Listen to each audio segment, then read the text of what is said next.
Hello and welcome to our early access gameplay preview of Titan Quest II. I'm Balint Martin, lead systems designer at Grimlore Games. In this video we will be taking a look at what you can expect in our initial release. Titan Quest II's handcrafted world is semi-open, allowing you to explore in any direction you choose within the current chapter. Our chapters, on the other hand, will be connected in a linear fashion. Let's take a look at the flooded farmlands near the village of Pyrgos. This is an early game area, shortly after the goddess Nemesis forced our hero to flee their village. The local dam has been breached by the Ichthian fishmen, causing the flood. We are tasked with finding their leaders and eliminating them. Combat in Titan Quest II is all about a back and forth with enemies. We carefully crafted animation timings to ensure that you can sidestep enemy weapon attacks. Enemy abilities are telegraphed and avoidable as well, and often come with an area warning on the ground. Mobs are typically built in a way that they would complement the strengths and weaknesses of the enemies in each group. Groups of fodder don't always have backup from more advanced enemies though. Looking at the Ichthian faction, you will see a huge variety of troops that can form a great number of compositions. For example, the Enchanter is a healer that prioritizes its strongest ally and also buffs them while the channeling healing is active. Brutes frequently accompany them, as their powerful mace abilities and high health make for excellent synergy here. What really tops this duo off is when there's also a man-catcher in the squad trying to snare you with their net. If you are caught, the Brute Slam ability is not avoidable for most builds without teleport, so you will have to find a way to survive the onslaught with a mix of your skill usage, barrier, potion, and your raw stats. For glass cannon characters, the dodge skill will be your best friend, as ideally you never get caught in the first place.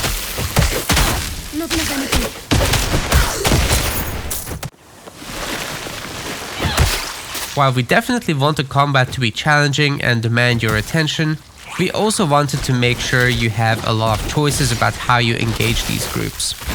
Do you take out the low rank enemies first? Perhaps target the flimsier casters? Maybe you can manage to unleash a flurry of abilities to take out a tougher single enemy.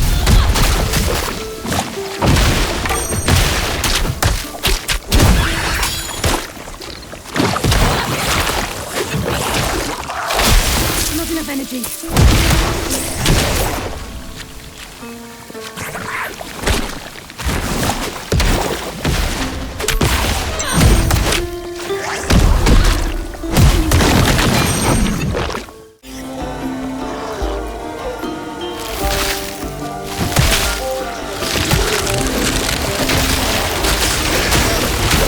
The Ichthian leaders we are asked to hunt down in the flooded farmlands have particularly powerful abilities and are kitted out with a large number of them. On top of this, they also have auras that boost the performance of their allies, making the entire group more dangerous. Leaders or elite enemies will be scattered throughout the open world and are sometimes associated with quests. They can definitely be threatening, but aren't quite on the same level as boss tier enemies.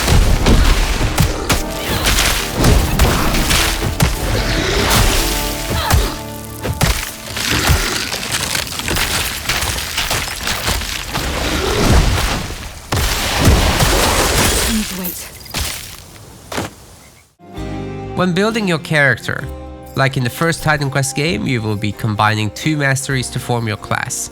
Within these, as you unlock new skills, you will mix and match skill modifiers to customize them to your needs.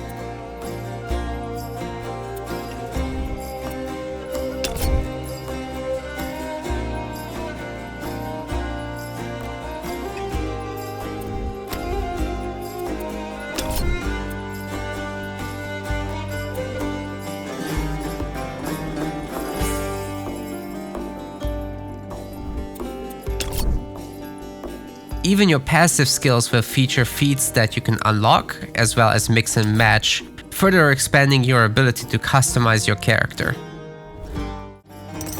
Flexibility is key in Titan Quest II. seeing as there are several synergies to explore and certain enemies will just be more resistant to your core build.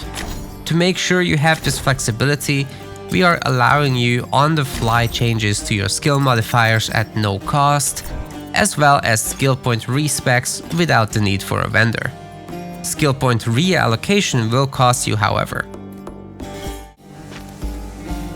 As for your main attributes, altering those would require a ritual, invoking the gods' favor. Your attribute allocation will determine what sort of equipment you will be able to use, as you would expect from any RPG. Titan Quest II, however, features meta attributes, which are a function of adjacent attributes. These will then boost select damage types. For example, you will be able to build a might and knowledge focused mage, allowing them to wear heavy armor while using a staff. Might and knowledge both contribute to the resolve meta attribute, which then boosts your fire and cold damages. You are not fully locked into the typical archetypes of your attributes though, even if you don't spec into agility, as your attributes are still contributing to their meta attribute with agility. It may be possible to pivot to lightning or poison damage or physical damage types with the right gear and some small changes to your modifiers or skill allocation.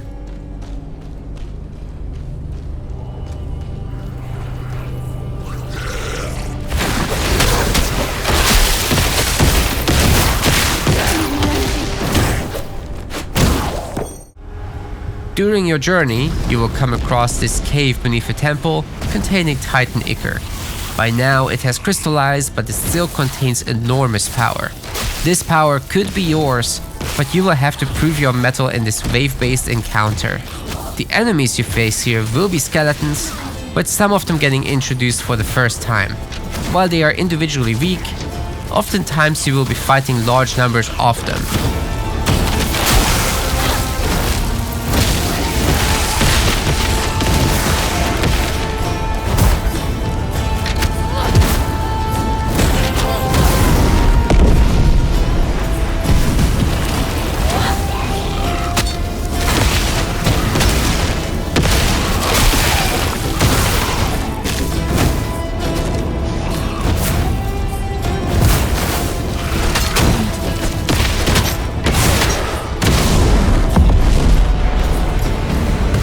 More elite skeletons, like evokers or revenants, create greater threats with their abilities, but so long as you pack some strike, fire, cold or lightning damage, cleaning them up should be no problem if you don't get caught too much. Especially the melee skeletons will be quite resistant to poison or pierce damage, however. Revenants can be particularly threatening, imbuing their allies with their own elemental damage type.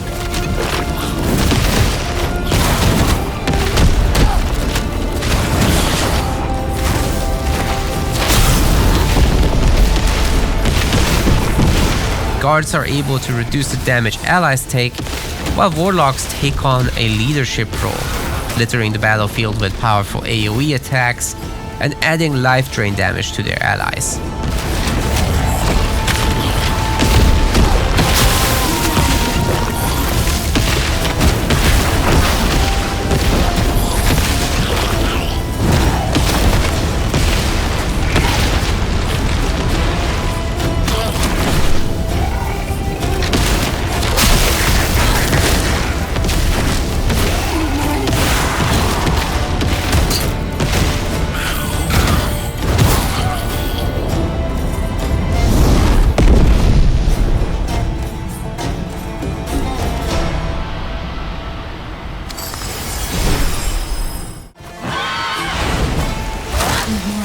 Lastly, let's take a look at the Hippocampus, one of Titan Quest II's optional bosses.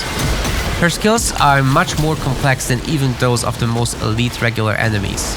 This will demand attention from players, whether they rely on absorbing damage with a barrier, dodging just at the right time, or simply tanking with a perfect build that counters the boss. Your heart's planet pumping. With our bosses, we want to make sure that players can pick up on ability patterns and thus allow them over time to more effectively take on these enemies without too much randomness in their ability sequences.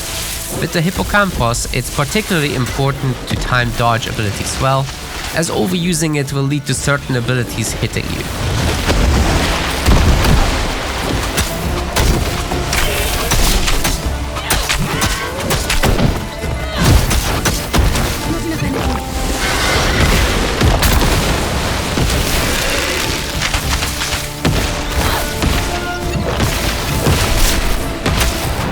By opting into Leap Slam, you can simply jump over the wave attack, saving you your dodge ability charge.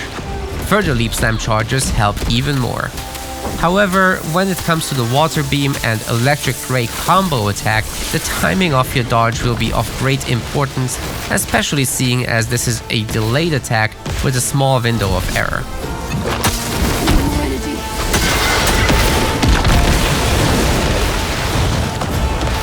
Being an early game boss, the Hippocampus only has simple phases, gaining some barrier in stages as the main health bar depletes. Bosses in the later game will unlock devastating abilities as you work away at their health.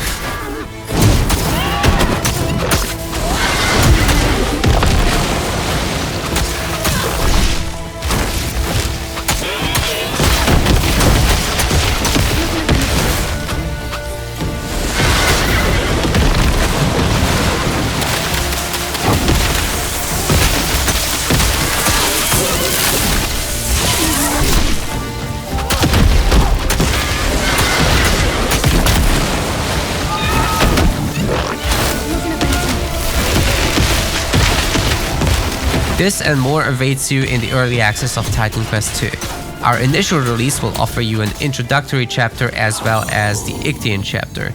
The Earth, Storm, Warfare, and Rogue Masteries will be available, alongside 50 enemies, 6 bosses, 9 main and 14 side quests, and much more. We will add further content in regular game updates. We can't wait to hear what you have to say about the game.